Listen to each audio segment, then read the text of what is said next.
Hello student, स्वागत है आप सभी का एक बार फिर से हमारे इस ऑफिशियल यूट्यूब चैनल में जिसका नाम है एसोल सॉल्यूशन।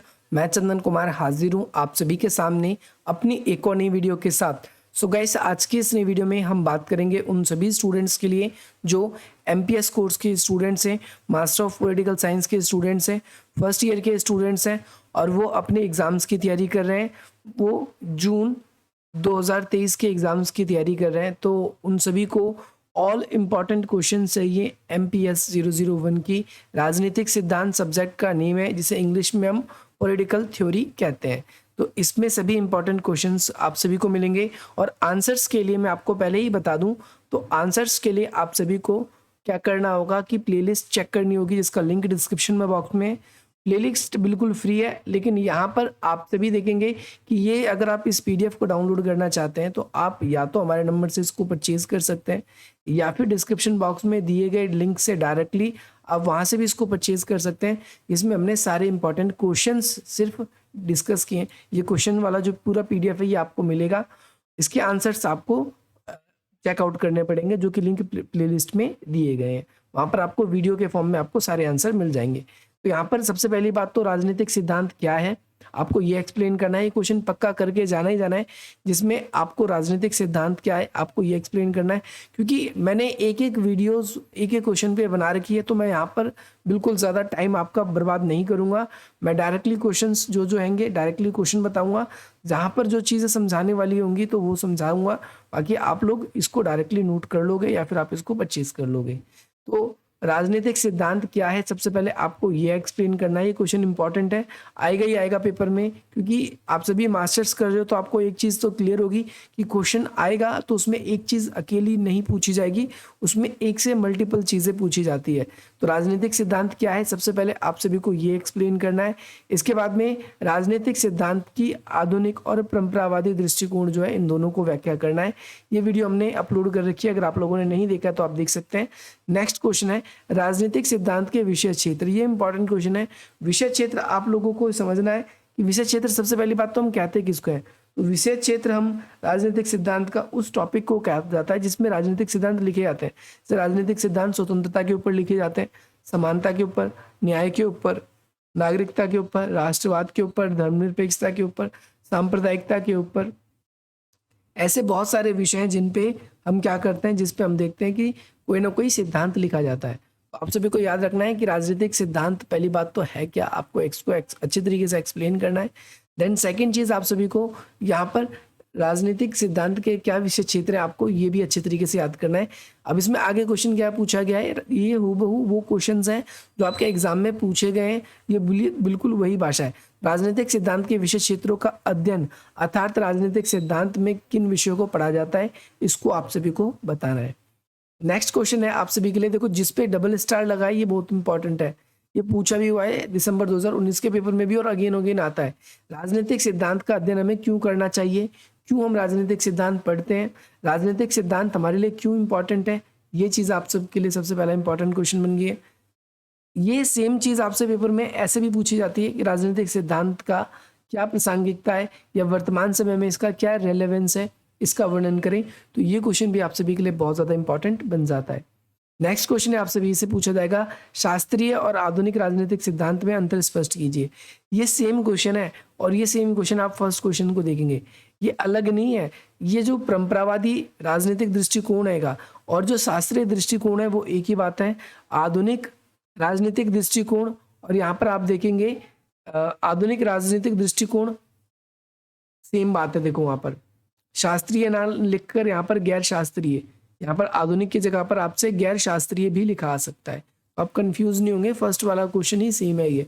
तो पेपर में लैंग्वेज घूमती है, इस तरीके से भी आपसे पूछा जा सकता है क्वेश्चन। नेक्स्ट क्वेश्चन आपकी स्क्रीन पर है राजनीतिक सिद्धांत का अर्थ, जो कि फर्स्ट में है, और राजनीतिक सिद्धांत के स्वरूप की बतानी है। स्वरूप का मतलब है इसकी प्रकृति और स्वरूप, और ये सेम क्वेश्चन प्रकृति और स्वरूप का ही आप सभी का ये बन जाता है शास्त्रीय वाला।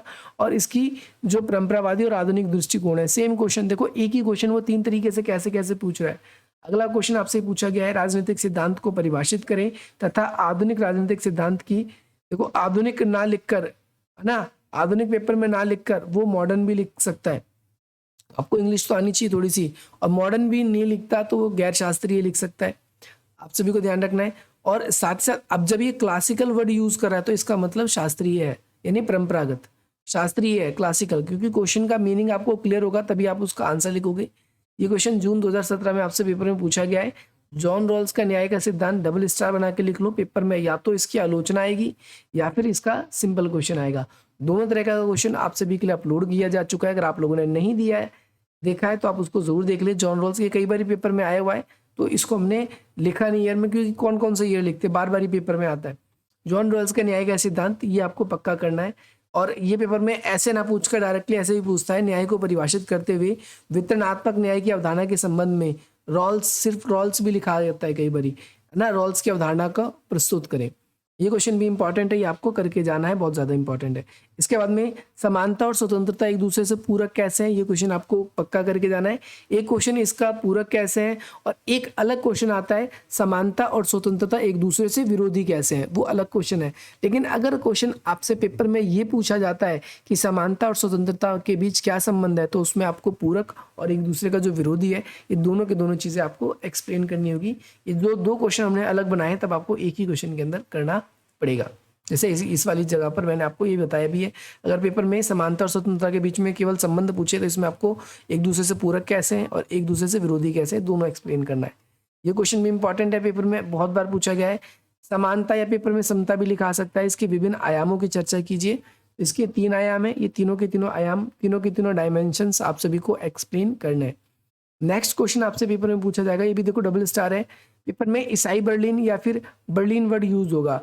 इन्होंने स्वतंत्रता को कैसे एक्सप्लेन किया है, या फिर आपसे जनरली पूछा जा सकता है स्वतंत्रता से आप क्या समझते हो। और इसके बाद में आपसे ये पूछा जाएगा कि ईसाई बर्लिन द्वारा प्रतिपादित स्वतंत्रता की 2 अवधारणा कौन सी है। आपसे ये वर्ड भी इस्तेमाल ना करके आपसे डायरेक्टली बोलेगा, हिंदी में लिखा आएगा 2 कॉन्सेप्ट ऑफ लिबर्टी क्या है, तो आपको बताना है 2 कॉन्सेप्ट ऑफ लिबर्टी, यानी 2 सिद्धांत स्वतंत्रता के, कौन से, एक सकारात्मक और एक नकारात्मक। ये क्वेश्चन भी ऑलमोस्ट जितने क्वेश्चन आप देखते आ रहे हो सारे के सारे अपलोड कर रखे हैं, प्लेलिस्ट बनी हुई है। अगर आप लोगों ने नहीं देखा है तो आप प्लेलिस्ट को जरूर देखिए, लिंक डिस्क्रिप्शन बॉक्स में या फिर आई बटन पे क्लिक करके भी देख सकते हैं। नेक्स्ट क्वेश्चन है, लोकतंत्र से आप क्या समझते हैं। सबसे पहले डेमोक्रेसी क्या है, इसको एक्सप्लेन करना है। लोकतंत्र के विभिन्न प्रकार बताने हैं। विभिन्न प्रकार का मतलब यहाँ पर सिंपल सा है, एक प्रत्यक्ष लोकतंत्र और अप्रत्यक्ष लोकतंत्र। ये भी कई बार पूछा जाता है, ये आपका MPS 003 में भी पूछा जाता है। प्रतिक्रियात्मक लोकतंत्र और आपका जो है जनतांत्रिक लोकतंत्र में क्या अंतर है, तो ये क्वेश्चन उसके लिए भी आपका प्रिपेयर हो जाएगा। अगला है, जॉन ऑस्टिन द्वारा दी गई संप्रभुता की जो सिद्धांत है, बहुलवादी अवधारणा, इसकी आलोचनात्मक मूल्यांकन करना है। ये भी पेपर में पूछा गया है, ये भी इंपॉर्टेंट क्वेश्चन है। संप्रभुता को परिभाषित कीजिए। देखो ये क्वेश्चन संप्रभुता से रिलेटेड है। और वास्तविक और नाममात्र संप्रभुता के बीच में क्या अंतर है। संप्रभुता होती क्या है, इसका मतलब ऑटोनॉमी होती है। कोई भी कंट्री अपने जो निर्णय होते हैं, अपने आत्म डिसीजन होती है, वो किस हद तक प्रभावित करती है, किस हद तक लिख पाती है, यही कहलाता है। अगला क्वेश्चन है, शक्ति और प्राधिकार में क्या अंतर है, ये बताना है आप सभी को। ये क्वेश्चन भी इंपॉर्टेंट है। अगला, राजनीतिक हिंसा से आप क्या समझते हैं, इंपॉर्टेंट क्वेश्चन है बहुत ज्यादा, ये पेपर में पूछा जाता है। और इसको बढ़ावा देने वाले कौन कौन से कारण है।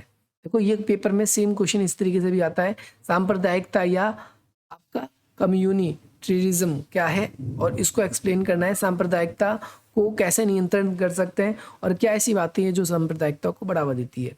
नेक्स्ट क्वेश्चन है, कट्टरतावाद क्या है या रूढ़िवाद क्या है। इन दोनों में से भी एक बहुत बार पूछा जाता है, ये भी इंपॉर्टेंट क्वेश्चन है दोनों। मैं इन दोनों को इंपॉर्टेंट क्वेश्चन रखूंगा। तो आपको रूढ़िवादी की क्या क्या विशेषता है, ये वीडियो बना रखी है। कट्टरता की क्या क्या विशेषता है, दोनों को एक्सप्लेन करके आपको ये पक्का क्वेश्चन करके जाना है। दोनों में से एक पूछा जाता है। कार्ल मार्क्स की जो सरप्लस वैल्यू की थ्योरी है, ये भी पेपर में बहुत बार पूछी जाती है। सरप्लस वैल्यू की थ्योरी मैंने अलग से एक्सप्लेन करके, अगर आप लोगों ने नहीं देखा है तो आप देख सकते हैं। इसके अलावा उदारवाद की क्या क्या अवधारणा है, ये आपको एक्सप्लेन करना है। कल्याणकारी राज्य जो है उसके सामने बहस की क्या क्या मुद्दे हैं, ये आपको एक्सप्लेन करना है। और मुक्त या स्वच्छंदवाद क्या है, इसको आपको एक्सप्लेन करना है। ये क्वेश्चन भी इंपॉर्टेंट है। नागरिकता पर मार्क्सवाद के क्या विचार हैं, ये इंपॉर्टेंट है। देखो सबसे इंपॉर्टेंट क्वेश्चन ये है, फ्रैंकफर्ट स्कूल ये क्या था, आप सभी को पता है, जर्मनी में था। आप लोगों को ये बताया गया है। इसको पेपर में आपके आलोचकीय स्कूल के नाम से भी या विद्वानों की परिषद के नाम से भी आ सकता है ना। आलोचकीय सिद्धांत और फ्रैंकफर्ट विद्यापीठ आपसे पूछा जा सकता है। इसके अलावा जॉर्ज लुकास, माओ, लेनिन, ग्रामसी, ये भी क्वेश्चन भी आपको करके जाना है। ये मार्क्सवादी सिद्धांत को आगे बढ़ाने वाले सिद्धांत शास्त्री हैं। जिनके बारे में पेपर में अगेन एंड अगेन पूछा जाता है। तो अगर आप लोगों को क्वेश्चन इंपॉर्टेंट पता चल गए तो बहुत अच्छी बात है, आप पेपर में इन क्वेश्चनों को करके जाएंगे, अच्छे मार्क्स पाएंगे। बाकी अगर आप हमसे कांटेक्ट करना चाहते हैं, हमसे जुड़ना चाहते हैं तो इस नंबर के थ्रू जुड़ सकते हैं। डिस्क्रिप्शन बॉक्स में कुछ वेरियस लिंक भी दिए गए, आप उन लिंक्स के थ्रू भी हमसे सोशल मीडिया के अदर प्लेटफॉर्म्स पे कनेक्ट हो सकते हैं। बाकी मिलते हैं हम आप सभी से अपनी अगली वीडियो में। जय हिंद, जय भारत।